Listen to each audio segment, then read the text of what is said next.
Doctor Babasaheb आंबेडकरांनी केलेली राज्यघटना त्याची झालेली अंमलबजावणी म्हणून आजचा दिवस आपण प्रजासत्ताक दिन म्हणून अत्यंत जल्लोषात उत्साहामध्ये प्रत्येक भारतीय हा साजरा करत असतो।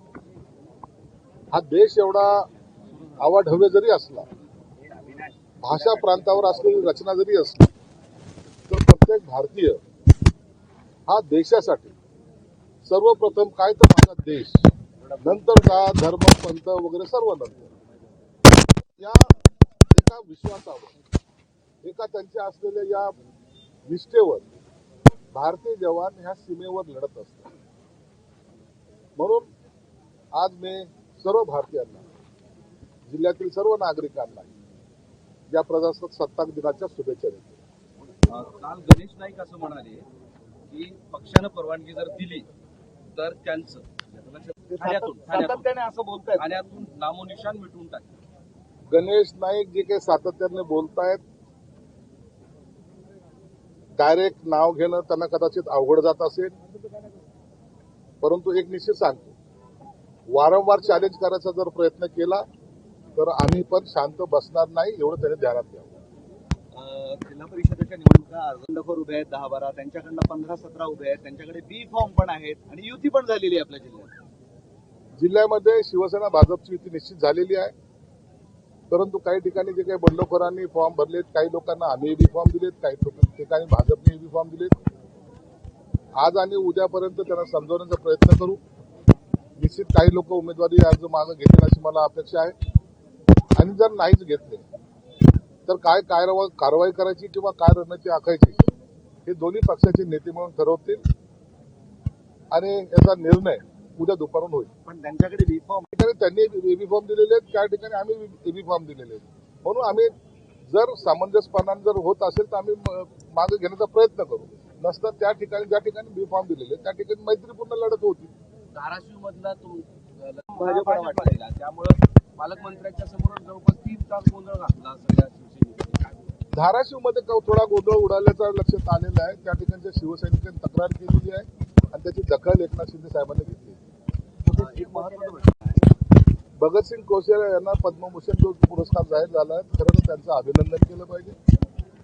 स्वतःच्या राजकारणापलीकडे किंवा पक्षाच्या राजकारणापलीकडे जाऊन महाराष्ट्राच्या माजी राज्यपालाला जर असा पुरस्कार मिळत असेल तर त्यांचं आम्ही स्वागतही करतो आणि त्यांचं अभिनंदन करतो। तुमचे मित्र पक्ष सातत्याने खंत व्यक्त करतो, महापालिकेत पोहोचलं नाही, जिल्हा परिषदेचंही बोलवलं नाही, राज्यात आम्ही सोबत आहोत। राष्ट्रवादीची जी खंत आहे ही देवेंद्र फडणवीस साहेबांच्या कानावर सुद्धा गेली असेल, आणि मला वाटतं या 2 दिवसात वरिष्ठ नेते जे मुख्यमंत्री असतील देवेंद्र फडणवीस, एकनाथ शिंदे साहेब आणि अजितदादा यांची बैठक सुद्धा आता होते। त्या बैठकीमध्ये याच्यावर निश्चितच विचार केला जाणार आहे। आधी एक विधान आलं, भारतीय हिरवा असं म्हटलं जातं, निर्माण करणारे वक्तव्य निर्माण होतं। त्यांनी जे काही वक्तव्य केलं त्याचा प्रत्येक समाज घटकांनी विरोध केलेला आहे। अशा पद्धतीने वक्तव्य करून त्यांनी काय मिळवलंय किंवा त्यांची चाल काय आहे ही लक्षात येते। हा देश कोणा एका जाती धर्माचा नाहीये, हा देश कोणा एका माणसाचा नाहीये।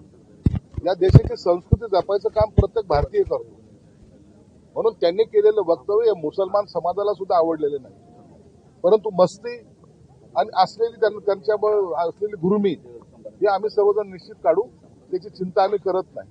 किती आव्हान द्यायची दे, एकदा जर रस्त्यावर आलो तर मग त्यांना पळती भुई थोडी होईल।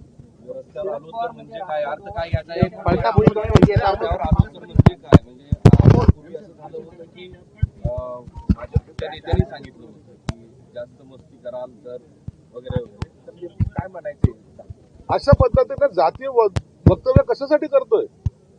कसली मस्ती आहे तुम्हाला?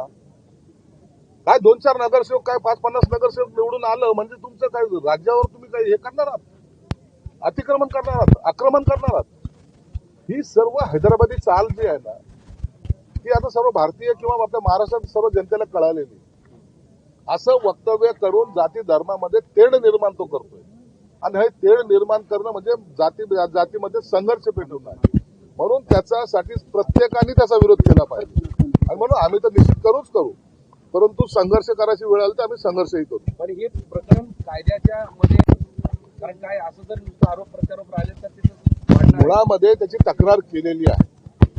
जी नगरसेविका निवडून आली तिने माफीनामा सुद्धा दिला, परंतु तिथे जाऊन त्यांना तिला उचकवणं, त्या स्टेटमेंट पासून पुन्हा घुमजाव करणं, हे अशा पद्धतीने जे करायचा प्रयत्न करतायत की तू आता हे भडक विधान असंच राहू दे, हे जे काही दबाव तंत्र वापरायचा प्रयत्न करतात त्याचा आम्ही निषेध करतो. संभाजी भिडे काय म्हणतात ते वक्तव्य मी ऐकलेलं नाही, परंतु शरद पवारांचं निश्चित महाराष्ट्राने देशासाठी योगदान दिलेलं आहे.